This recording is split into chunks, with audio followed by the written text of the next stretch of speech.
everybody. I'm David Bloom with Next TMT. I'm here with my partner, Dan Frankel, my often colleague, Alan Wolk from TVREV, a co-founder of TVREV, and senior editor for Streaming TV Insider, Bevin Fletcher. We are here kind of wrapping up the first day of this great StreamTV show with some of the highlights. Alan was, in fact, the provider or the programmer and honcho over a big chunk of it, a separate special sort of show within the show focused on Streamonomics.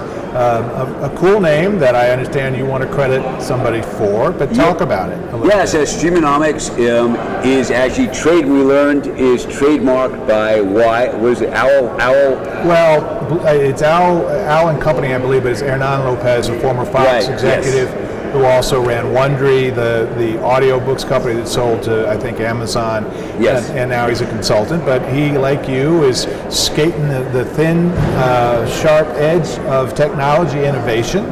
And you were talking about a wide variety of stuff today. Talk about some of the highlights. Right, so we had a session called The Future of Streamonomics, and so we started off, I gave a keynote on sort of called The Death of the Monoculture, Life After the Monoculture, How to Survive the Dark Ages of Media.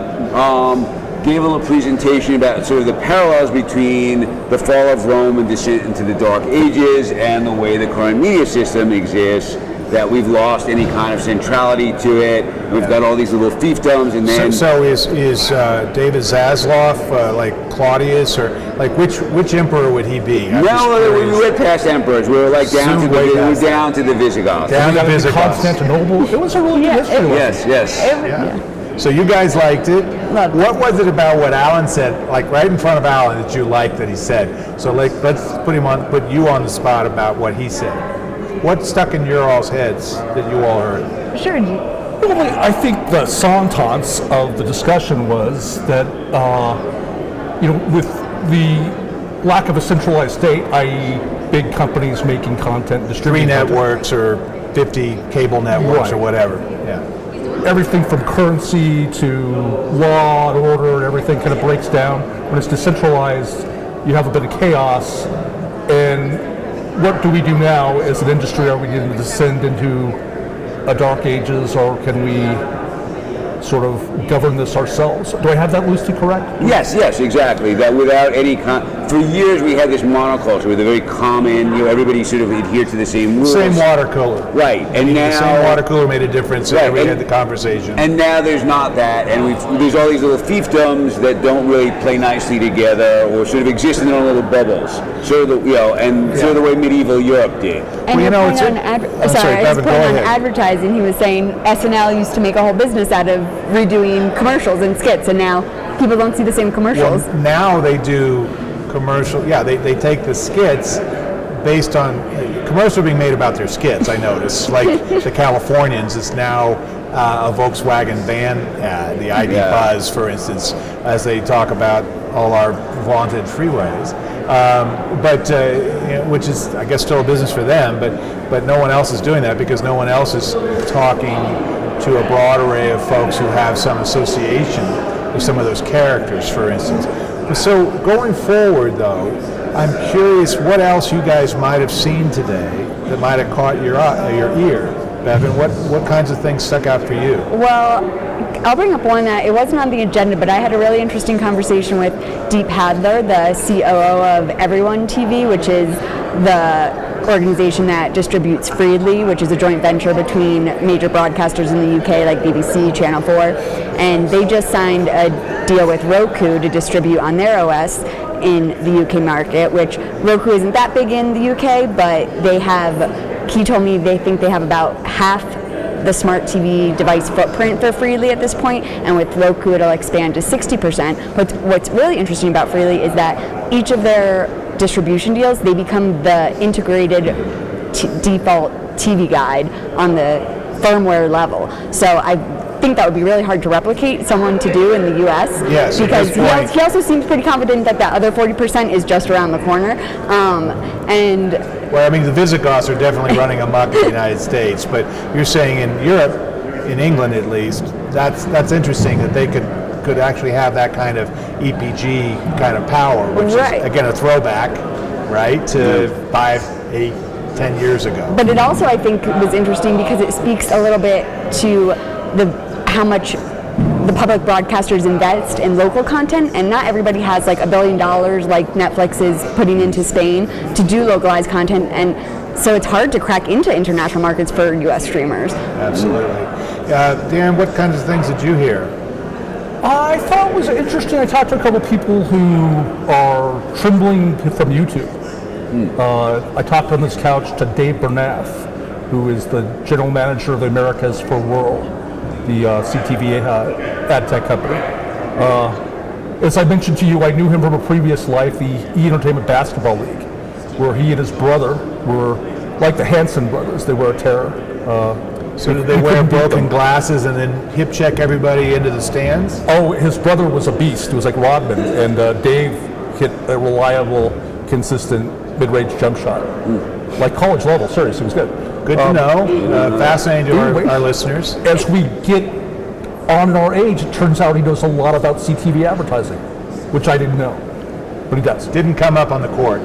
It came up here, and it turns out having a company that consume 12, 15, 18%, depending on what your market share numbers are for connected TV viewership in the United States, that's a big problem if you're fast or trying to be an ad-supported streamer. How do you get seen when 1 in 6 sets of eyeballs is over on YouTube, basically? Do you go over on YouTube, or do you find your own way on your own platform as you control? Well, after Amazon, filled the market with inventory, you have YouTube now filling the market with inventory. So. Yeah, you've got YouTube and Amazon, and now Netflix is getting much more aggressive, right? And trying to get there. We don't know where Netflix's ad-supported subscribers live. Right. Because they give global numbers, and those global numbers include Mexico and Brazil. Right. Yeah, they've already rolled it out to a number of countries beyond the United States, so it's sort of hard to know how that's working and what kind of ARPU they're getting out of that and all the rest, right? Yeah, and how many? Again, if the assumption is if it was a good number in the U.S., they'd have told us. Right. I think that's a safe assumption. Yeah. Netflix has many fine qualities, but reticence about their victories is not one of them. Yes. So, yes, we could anticipate were they winning, they'd be talking about it. Yes. There were some keynotes today. Adam Lewinson from Tubi Yeah, spoke. actually, he used your monoculture reference. Really? Yeah, and he said he felt it was a shift from peak TV era to personalized TV era, and where niche content is really kind of coming about and driving engagement for their platform anyway. And Tubi can actually do that because they have how many fast channels? I mean, it's crazy. They actually, Tubi, gets. Well, they claim 90% of their viewership, or so, give or take, is on demand. On demand. Monoculture is yours?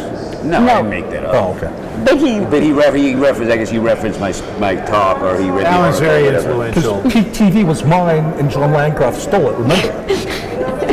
There's a big story there. I want to give credit. The only term I've credit come up with is fast, always. which is not nothing. And we have a I lot just of meant credit it was seekers here, just like I just want Netflix. justice. Not petty. Justice does not exist in this world. You should know that by now.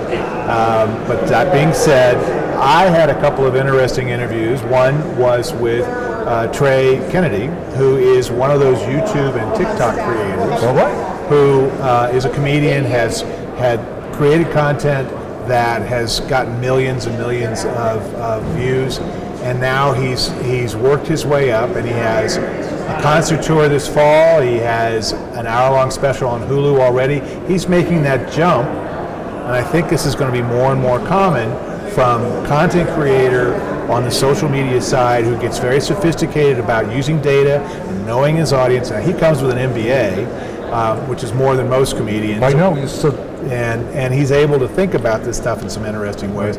But he's shown what's possible. The other, I think, really fascinating interview I did, and this is one for the books, was with Just Earl and the Earl Sports Network, that I'm told is going to be really big after Earl learns everything he's going to learn by being here at the show. And I think that's definitely going to be a segment for folks to look for later in the week. You know, Anyway. pulling off the handlebar mustache is Pulling off a handlebar mustache is always an achievement, and I say that as somebody who had a mustache for far too many years, and now Bring it back. No, that is not coming back. No, You know, the dodo Sometime. maybe comes back. The mustache on David never comes back, just to be clear. With that, I think it's probably for the best that we wrap this up for the day. Day one at the StreamTV Show.